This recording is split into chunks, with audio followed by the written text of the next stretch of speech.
Hello everyone स्वागत करते हैं जी ਤੁਹਾਡੇ ਆਪਣੇ YouTube ਚੈਨਲ ਸਟੱਡੀ ਪੁਆਇੰਟ ਵਿੱਚ।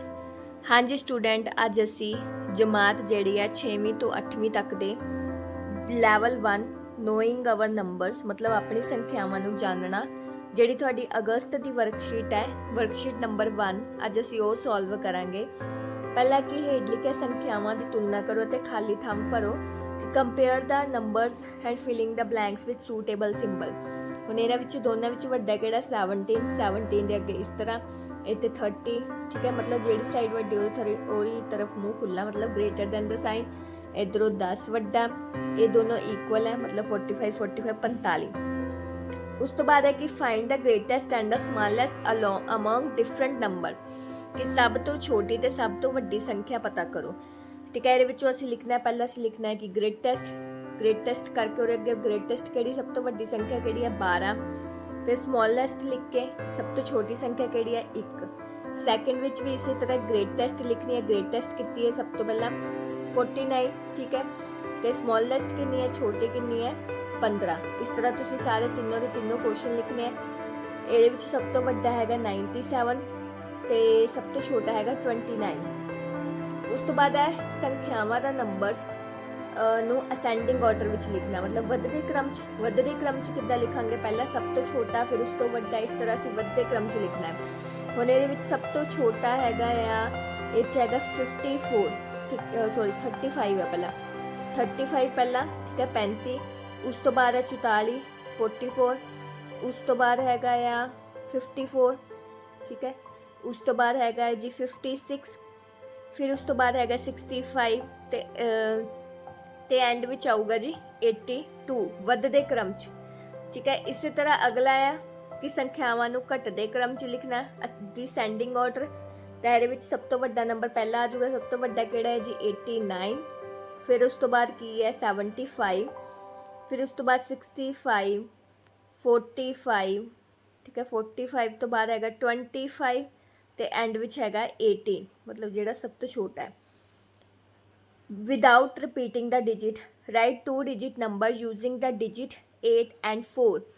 ਕਿ ਮਤਲਬ ਕਿ ਅੰਕਾਂ ਨੂੰ ਦੁਹਰਾਏ ਬਿਨਾਂ ਤੁਸੀਂ 2 ਅੰਕਾਂ ਦੀ ਵਰਤੋਂ ਕਰਦੇ, ਦੋ ਅੰਕਾਂ ਦੀ ਸੰਖਿਆਵਾਂ ਬਣਾਉਣੀ ਹੈ। 2 ਅੰਕਾਂ ਦੀ ਇੱਕ ਤਾਂ ਬਣ ਜੂਗਾ 84, ਇੱਕ ਬਣ ਜੂਗਾ ਜੀ 48, 2 ਨੰਬਰ ਹੀ ਬਣ ਜੂਗੇ, ਠੀਕ ਹੈ, 2 ਅੰਕਾਂ ਦੀ। ਇਸੇ ਤਰ੍ਹਾਂ ਹੀ ਹੇਠ ਲਿਖੇ ਸੰਖਿਆਵਾਂ ਨੂੰ ਸ਼ਬਦਾਂ ਵਿੱਚ ਲਿਖਣਾ, ਸ਼ਬਦਾਂ ਵਿੱਚ ਇਹਨੂੰ ਲਿਖਦਾ ਸੀ 65, ਠੀਕ ਹੈ, 65, ठीक है, 89, 89, इसी तरह 48 ਤੇ 53, ਇਸ ਤਰ੍ਹਾਂ ਤੁਸੀਂ ਇਹਨੂੰ ਲਿਖ ਸਕਦੇ ਹੋ। ਹੇਠ ਲਿਖਿਆਂ ਨੂੰ ਨੰਬਰਸ ਵਿੱਚ ਲਿਖਣਾ, ਜਿਵੇਂ 51 ਮਤਲਬ 51, 67, 67, 72 ਹੁੰਦਾ, 72 ਤੇ 32 ਹੁੰਦਾ ਹੈ ਜੀ 32, ਠੀਕ ਹੈ। ਉਸੇ ਤਰ੍ਹਾਂ ਐਕਸਪੈਂਡ ਫਾਰਮ 'ਚ ਲਿਖਣੇ, ਤੁਸੀਂ ਇਸ ਤਰ੍ਹਾਂ ਸੋਲਵ ਕਰਨੇ ਆ ਇਹ। ਫਿਰ ਉਸ ਤੋਂ ਬਾਅਦ ਹੈ ਇਫ 1 ਗ੍ਰਾਮ ਇਜ਼ 10 ਡੈਸੀਗ੍ਰਾਮ, ਕਿ 1 ਗ੍ਰਾਮ ਜਿਹੜਾ 10 ਡੈਸੀਗ੍ਰਾਮ ਦੇ ਬਰਾਬਰ ਹੈ, ਤਾਂ 5 ਗ੍ਰਾਮ ਕਿਹੜੇ ਬਰਾਬਰ ਹੋਊਗਾ 50 ਡੈਸੀਗ੍ਰਾਮ, ਠੀਕ ਹੈ। 5 ਨੂੰ ਅਸੀਂ 10 ਨਾਲ ਮਲਟੀਪਲਾਈ ਕਰ ਦਾਂਗੇ, 50 ਆ ਗਿਆ। ਉਸ ਤੋਂ ਬਾਅਦ ਸੋਲਵ ਕਰਨਾ ਹੈ, ਇਹਨਾਂ ਦੋਨਾਂ ਨੂੰ ਪਲੱਸ ਕੀਤਾ, 89 ਮਾਈਨਸ ਕੀਤਾ 53, ਠੀਕ ਹੈ, ਮਲਟੀਪਲਾਈ ਕੀਤਾ, ਡਿਵਾਈਡ ਕੀਤਾ। ਉਸ ਤੋਂ ਬਾਅਦ ਸਟੇਟਮੈਂਟ ਸਮ ਹੈ ਕਿ ਰਮਨ ਹੈਵ 36 ਰੈਡ ਬੋਲਸ, ਕਿ ਰਮਨ ਕੋ 36 ਲਾਲ ਗੇਂਦਾਂ ਹਨ ਅਤੇ 13 ਪੀਲੀ ਗੇਂਦਾਂ ਹਨ, ਤੇ how many total balls, total ਕਿੰਨੀ ਹੈ 49 ਪਲੱਸ ਕਰ ਦਾਂਗੇ। ਅਗਲਾ ਕੁਐਸਚਨ ਹੈ ਕਿ ਪ੍ਰਭਜੋਤ हैव 45 रुपीज़, मतलब कि प्रभजोत को टोटल कितने रुपए सी 45 रुपए सी। He give 20 rupees to his brother, 20 रुपए ਉਹਨੇ ਆਪਣੇ ਭਰਾ ਨੂੰ ਦੇ ਦਿੱਤੇ, ਤਾਂ ਉਹ ਅਸੀਂ ਕੀ ਕਰ ਦਾਂਗੇ, ਘਟਾ ਦਾਂਗੇ ਕਿ ਕਿੰਨੇ ਪੈਸੇ ਬਚੇ, ਠੀਕ ਹੈ। ਇਹ ਆ ਜਾਊਗਾ ਜੀ 25 ਰੁਪਏ, ਤੇ ਇਹਦਾ ਆਨਸਰ ਆ ਜਾਊਗਾ ਜੀ 25 ਰੁਪੀਜ਼ ਜਿਹੜੇ ਹੈ ਉਹਦੇ ਕੋਲ ਬਚ ਗਏ ਸੀ। ਇਸੇ ਤਰ੍ਹਾਂ ਹੀ ਹੁਣ ਅਗਲਾ ਹੈ ਲੈਵਲ 2, ਠੀਕ ਹੈ, ਜਿਹੜਾ 7ਵੀਂ ਜਮਾਤ ਦਾ ਹੈ, ਠੀਕ ਹੈ। ਅਗਸਤ ਦੀ ਵਰਕਸ਼ੀਟ ਪਹਿਲੀ ਹੈ, ਇਹ ਵੀ ਸੇਮ ਐਜ਼ ਇਟ ਇਜ਼ ਹੈ ਕਿ compare the following numbers and filling the blanks with suitable symbol. ਹੁਣ ਇਹਦੇ ਵਿੱਚ ਦੋਨਾਂ ਵਿੱਚ ਕਿਹੜਾ ਵੱਡਾ 69 ਗ੍ਰੇਟਰ ਦੈਨ ਪਾ ਦੇਣਾ, ਇੱਧਰ ਵੀ 69, ਇੱਧਰਲੀ ਸਾਈਡ ਗ੍ਰੇਟਰ, ਆ ਦੋਨੋਂ ਇਕੁਅਲ ਹੈ, ਠੀਕ ਹੈ। ਇਹਦੇ ਵਿੱਚ ਵੱਡਾ 958, ਇਸ ਤਰਫ greater than. Find the greatest and the smallest among different number given in the different number, ਕਿ ਵੱਖ-ਵੱਖ ਸੰਖਿਆਵਾਂ ਵਿੱਚੋਂ ਸਭ ਤੋਂ ਵੱਡੀ ਅਤੇ ਸਭ ਤੋਂ ਛੋਟੀ। ਤਾਂ ਇਸੇ ਤਰ੍ਹਾਂ ਹੀ ਆਪਾਂ ਪਹਿਲਾਂ ਲਿਖਾਂਗੇ ਗ੍ਰੇਟੈਸਟ, ਠੀਕ ਹੈ। ਗ੍ਰੇਟੈਸਟ ਕਿਹੜੀ ਹੈ, ਗ੍ਰੇਟੈਸਟ ਇਹਦੇ ਵਿੱਚ ਦੇਖੋ ਸਭ ਤੋਂ ਵੱਡੀ ਕਿਹੜੀ ਹੈ ਜੀ 92, ਠੀਕ ਹੈ, 92। ਇਸੇ ਤਰ੍ਹਾਂ ਹੀ ਸਮੋਲੈਸਟ ਲਿਖ ਦਾਂਗੇ ਕਿ ਸਭ ਤੋਂ ਛੋਟੀ ਸੰਖਿਆ ਕਿਹੜੀ ਹੈ ਇਹਦੇ ਵਿੱਚੋਂ ਹੈਗੀ ਹੈ, ਸਭ ਤੋਂ ਛੋਟੀ ਹੈਗੀ 56, ਠੀਕ ਹੈ 56। ਇਸੇ ਤਰ੍ਹਾਂ ਹੀ ਅਗਲੇ ਵਿੱਚੋਂ ਦੇਖਾਂਗੇ ਗ੍ਰੇਟੈਸਟ, ਪਹਿਲਾਂ ਇਸੇ ਤਰ੍ਹਾਂ ਗ੍ਰੇਟੈਸਟ ਲਿਖਣਾ ਹੈ, ਵੱਡੀ ਕਿਹੜੀ ਹੈ ਇਹਦੇ ਵਿੱਚੋਂ ਹੈਗੀ ਹੈ ਜੀ 569। 569 ਜਿਹੜੀ ਗ੍ਰੇਟੈਸਟ ਹੈ, ਤੇ ਸਭ ਤੋਂ ਛੋਟੀ ਸੰਖਿਆ ਕਿਹੜੀ ਹੈ 118, 118। ਦੂਸਰੇ ਵਿੱਚੋਂ ਇਸੇ ਤਰ੍ਹਾਂ ਹੀ ਕਰਾਂਗੇ ਗ੍ਰੇਟੈਸਟ ਹੈਗੀ ਹੈ ਜੀ 696, ਇਹ ਸਭ ਤੋਂ ਵੱਡੀ ਹੈ। ਤੇ ਸਮੋਲੈਸਟ ਇਹਦੇ ਵਿੱਚੋਂ ਕਿਹੜੀ ਹੈ, ਸਮੋਲੈਸਟ 4 ਵਾਲੇ ਨੰਬਰ ਹੈ, 4 ਵਾਲੇ ਦੇਖੋ 3 ਨੰਬਰ ਹੈ, ਤੇ ਆ ਜਾਊਗਾ ਜੀ 420, ਠੀਕ ਹੈ। 696 ਵੱਡਾ ਹੈ ਤੇ 420 ਜਿਹੜਾ ਸਭ ਤੋਂ ਛੋਟਾ ਹੈ। Write the numbers in ascending order, ਇਸੇ ਤਰ੍ਹਾਂ ਹੀ ਵੱਧਦੇ ਕ੍ਰਮ 'ਚ ਲਿਖਣਾ ਹੈ। ਵੱਧਦੇ ਕ੍ਰਮ 'ਚ ਮਤਲਬ ਕਿ ਪਹਿਲਾਂ ਸਭ ਤੋਂ ਛੋਟਾ ਫਿਰ ਉਸ ਤੋਂ ਵੱਡਾ। ਸਭ ਤੋਂ ਛੋਟਾ ਨੰਬਰ ਦੇਖੋ ਕਿਹੜਾ ਹੈ ਇਹਦੇ ਵਿੱਚੋਂ ਸਭ ਤੋਂ ਛੋਟਾ ਹੈ 159, ਉਹ ਪਹਿਲਾਂ ਆ ਜਾਊਗਾ, ਉਸ ਤੋਂ ਬਾਅਦ ਹੈ 169, ਠੀਕ ਹੈ।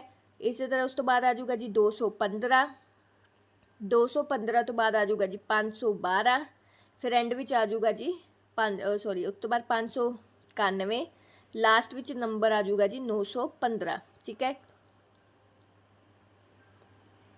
ਇਸੇ ਤਰ੍ਹਾਂ ਹੀ ਤੁਸੀਂ ਅਗਲਾ ਹੈ ਘਟਦੇ ਕ੍ਰਮ 'ਚ ਲਿਖਣਾ ਹੈ ਕਿ ਘਟਦੇ ਕ੍ਰਮ 'ਚ ਪਹਿਲਾਂ ਸਭ ਤੋਂ ਵੱਡਾ ਨੰਬਰ ਦੇਖੋ ਕਿਹੜਾ ਹੈ, ਸਭ ਤੋਂ ਵੱਡਾ ਨੰਬਰ ਹੈ 999, ਠੀਕ ਹੈ 999। ਫਿਰ ਉਸ ਤੋਂ ਬਾਅਦ ਹੈ ਜੀ 878, ਠੀਕ ਹੈ। ਫਿਰ ਉਸ ਤੋਂ ਬਾਅਦ ਹੈ ਜੀ 878 ਤੋਂ ਬਾਅਦ ਹੈ ਉਸ ਤੋਂ ਛੋਟਾ, ਨਹੀਂ ਇਸ ਤੋਂ ਬਾਅਦ ਇਹ 'ਚ ਕੀ ਕਰਨਾ, ਵੱਧਦੇ ਕ੍ਰਮ 'ਚ, ਹਾਂ ਸਭ ਤੋਂ ਘਟਦੇ ਕ੍ਰਮ 'ਚ ਲਿਖਣਾ ਸੀ, ਤਾਂ ਸਭ ਤੋਂ ਵੱਡਾ ਫਿਰ ਉਸ ਤੋਂ ਵੱਡਾ ਹੈਗਾ ਇਹ, ਠੀਕ ਹੈ ਜੀ, ਇਹ 878। ਫਿਰ ਉਸ ਤੋਂ ਬਾਅਦ ਅਸੀਂ ਲਿਖਾਂਗੇ 878 ਤੋਂ ਛੋਟਾ ਨੰਬਰ ਕਿਹੜਾ ਹੈ 809, 807, ਫਿਰ 800, ਤੇ ਫਿਰ ਐਂਡ ਵਿੱਚ ਲਿਖ ਦਾਂਗੇ ਅਸੀਂ 787 ਜਿਹੜਾ ਇਹ ਬਚਿਆ, ਠੀਕ ਹੈ। ਘਟਦੇ ਕ੍ਰਮ 'ਚ ਕਿ ਪਹਿਲਾਂ ਸਭ ਤੋਂ ਵੱਡਾ ਉਸ ਤੋਂ ਛੋਟਾ, ਇਸ ਤਰ੍ਹਾਂ ਘਟਦੇ ਕ੍ਰਮ 'ਚ ਲਿਖਣਾ ਹੈ ਅਸੀਂ। ਬਿਨਾਂ ਅੰਕਾਂ ਨੂੰ ਦੁਹਰਾਏ 8, 4, 2 ਦੀ ਵਰਤੋਂ ਕਰਕੇ 3 ਅੰਕਾਂ ਦੀ ਸਭ ਤੋਂ ਵੱਡੀ ਅਤੇ ਸਭ ਤੋਂ ਛੋਟੀ ਸੰਖਿਆ, ਕਿ ਅੰਕਾਂ ਨੂੰ ਅਸੀਂ ਦੁਹਰਾਉਣਾ ਨਹੀਂ ਹੈ, ਠੀਕ ਹੈ। 3 ਅੰਕਾਂ ਦੀ ਸੰਖਿਆ ਬਣਾਉਣੀ, ਪਹਿਲਾਂ ਸਭ ਤੋਂ ਵੱਡੀ ਗ੍ਰੇਟੈਸਟ ਕੀ ਹੋਊਗਾ, ਸਭ ਤੋਂ ਵੱਡਾ ਨੰਬਰ ਕੀ ਹੈ 8, ਫਿਰ ਉਸ ਤੋਂ ਬਾਅਦ 4, 2, ਠੀਕ ਹੈ। ਗ੍ਰੇਟੈਸਟ ਬਣ ਜੂਗੀ, ਗ੍ਰੇਟੈਸਟ ਹੋ ਗਈ। ਉਸ ਤੋਂ ਬਾਅਦ ਸਮੋਲੈਸਟ ਅਸੀਂ ਲਿਖਾਂਗੇ, ਫਿਰ ਛੋਟੀ ਕਿਹੜੀ ਹੈ 242। Right in words and words ਵਿੱਚ ਲਿਖਣਾ 420, ਇੰਗਲਿਸ਼ ਵਿੱਚ ਲਿਖਦੇ ਆ 400, ਠੀਕ ਹੈ 400 HUNDRED 420, ਠੀਕ ਹੈ 20। ਮੈਥ ਵਿੱਚ ਲਿਖਦੇ 420। ਇਸੇ ਤਰ੍ਹਾਂ ਹੀ 997 997, 851 ਇਹਨੂੰ ਲਿਖੇ 851, ਤੇ ਲਾਸਟ ਵਾਲਾ ਹੈ 2586, ਮਤਲਬ 2586।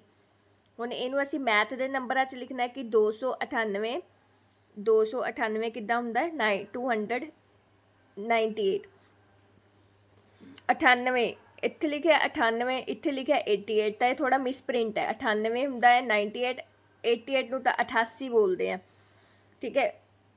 ਤਾਂ ਇਹ ਤੁਸੀਂ ਦੇਖ ਲਿਓ, ਕਰੈਕਸ਼ਨ ਕਰ ਲਿਓ, ਇਹ ਥੋੜੀ ਮਿਸਪ੍ਰਿੰਟ ਹੈ, ਸਹੀ ਨਹੀਂ ਲਿਖਿਆ ਹੈ। 6824 ਮਤਲਬ 6824, 6824 ਇਹ ਕਰੈਕਸ਼ਨ ਹੈ, ਠੀਕ ਹੈ। 1051 ਮਤਲਬ 1051। ਉਸ ਤੋਂ ਬਾਅਦ ਖਾਲੀ ਥਾਵਾਂ ਭਰਨੀਆਂ, ਜਿਹੜਾ 1000 ਹੈ ਕਿਹਦੇ ਬਰਾਬਰ ਹੈ 10 ਸੈਂਕੜੇ, ਮਤਲਬ 1100 ਦੇ ਬਰਾਬਰ ਹੈ, 100 ਵੰਸ ਦੇ ਬਰਾਬਰ ਹੈ, ਕਿ 1 ਸੈਂਕੜਾ 100 ਇਕਾਈਆਂ ਦੇ ਬਰਾਬਰ ਹੈ। ਉਸੇ ਤਰ੍ਹਾਂ ਹੀ 9ਵਾਂ ਇਹ ਤੁਸੀਂ ਪਲੱਸ ਕਰਨੇ ਹੈ ਤਾਂ ਤੁਸੀਂ ਕਰ ਸਕਦੇ ਹੋ, ਪਲੱਸ ਕਰਨਾ, ਮਾਈਨਸ ਕਰਨਾ, ਮਲਟੀਪਲਾਈ ਕਰਨਾ ਤੇ ਡਿਵਾਈਡ ਕਰਨਾ। ਅਗਲਾ ਹੈ ਕਿ ਖਾਲੀ ਥਾਂ ਭਰੋ ਕਿ 1 ਕਿਲੋਮੀਟਰ ਡੈਸ਼ ਮੀਟਰ, ਇਹ ਆਊਗਾ ਜੀ 1000, 1 ਗ੍ਰਾਮ ਡੈਸ਼ ਮਿਲੀਗ੍ਰਾਮ, ਇਹ ਵੀ ਆਊਗਾ ਜੀ 1000, ਠੀਕ ਹੈ। 1 ਗ੍ਰਾਮ ਵਿੱਚ 1000 ਮਿਲੀਗ੍ਰਾਮ ਹੁੰਦੇ ਹਨ। ਕਿਸੇ ਸ਼ਹਿਰ ਵਿੱਚ ਇੱਕ ਅਖਬਾਰ ਰੋਜ਼ਾਨਾ ਛਪਦਾ ਹੈ। ਅਖਬਾਰ ਦੀ ਕਾਪੀ ਵਿੱਚ 13 ਪੰਨੇ ਹਨ ਅਤੇ ਰੋਜ਼ਾਨਾ ਇੰਨੀਆਂ ਕਾਪੀਆਂ ਛਪਦੀਆਂ ਹਨ। ਦੱਸੋ ਰੋਜ਼ਾਨਾ ਕੁੱਲ ਕਿੰਨੇ ਪੰਨੇ ਛਪਦੇ ਹਨ। हाँ जी स्टूडेंट्स, इनू देखो तुसी इनू मल्टीप्लाई करना है कि ठीक है कि पहला लिखांगे कि इन्हें 1 कॉपी टोटल पेजिस किन्ने हुंदे हैं, ठीक है 13। तो उन्हें क्या कि इन्नियां कॉपियां ਜਿਹੜੀਆਂ ਛਪ ਰਹੀਆਂ ਤੇ ਇਹਨਾਂ ਦੋਨਾਂ ਨੂੰ ਅਸੀਂ ਦੱਸੋ ਕੁੱਲ ਕਿੰਨੇ ਪੰਨੇ ਛਪਦੇ ਹਨ। ਤਾਂ ਅਸੀਂ 13 ਨੂੰ 11980 ਨਾਲ ਕੀ ਕਰ ਦਾਂਗੇ ਮਲਟੀਪਲਾਈ, ਜਿਹੜਾ ਮਲਟੀਪਲਾਈ ਕਰਕੇ ਆਨਸਰ ਆਊਗਾ ਉਹ ਤੁਹਾਡਾ ਆਨਸਰ ਆ ਜਾਊਗਾ। ਠੀਕ ਹੈ ਜੀ। ਇਸੇ ਤਰ੍ਹਾਂ ਅਗਲਾ ਇੱਕ ਮਹੀਨਾਵਾਰ ਰਸਾਲਾ ਜੋ ਕਿ 20 ਤਰੀਕ ਨੂੰ ਛਪਦਾ ਹੈ ਤੇ 37 ਪੰਨੇ ਹਨ। ਇੱਕ ਮਹੀਨੇ ਵਿੱਚ 23791 ਕਾਪੀਆਂ ਦੀ ਛਪਾਈ ਹੁੰਦੀ। ਦੱਸੋ ਕੁੱਲ ਕਿੰਨੇ ਪੰਨੇ ਛਾਪੇ ਗਏ ਹਨ। देखो स्टूडेंट्स ये असी किद्दां सॉल्व करना, पहला करना है कि number of pages were copy किन्ने पेज सी 32 पेज तो कॉपीज़ किन्ने प्रिंटेड है, ठीक है 23791। उस तो बाद असी की करांगे इनू असी की कर देंगे जी मल्टीप्लाई, इनू मल्टीप्लाई करांगे तो साडे कोल आ जाऊगा the total number of pages printed in इन्ना मतलब 7, ठीक है 7,61,312। उस तो बाद लास्ट क्वेश्चन है कि from the given picture count the beads and right the numbers of formed. ठीक है हम सानू पता है पहला हुंदा वंस वाला मतलब इकाई हुंदा, दूसरा हुंदा दिहाई, ठीक है 10 वाला, टेंस वाला, फिर हुंदा सैकड़ा मतलब 100 वाला, ठीक है इत्थे लिखांगे सैकड़ा, फिर हुंदा 1000 वाला। हुण इकाई विच किन्ने है 1 है, दहाई विच भी किन्ने है 1 बीड्स है, सैकड़े विच कोई भी नहीं 0, तो 1000 विच किन्ने है 2। तो एक ही नंबर बन गई साडे कोल 2011। ठीक है मतलब इस अकॉर्डिंग है पहला वंस वाला प्लेस थे, फिर टेंस वाला प्लेस, फिर 100 वाला, फिर 1000 वाला। ठीक है बीड्स गिन के फिर तुसी लिखने। हाँ जी स्टूडेंट्स ये सीगा लैवल 1 ते लैवल 2। लैवल 3 की वर्कशीट भी इसी तरह ही सॉल्व करेंगे। चैनल पर बने रहो तो चैनल को सबसक्राइब करना ना भूलियो। Thank you.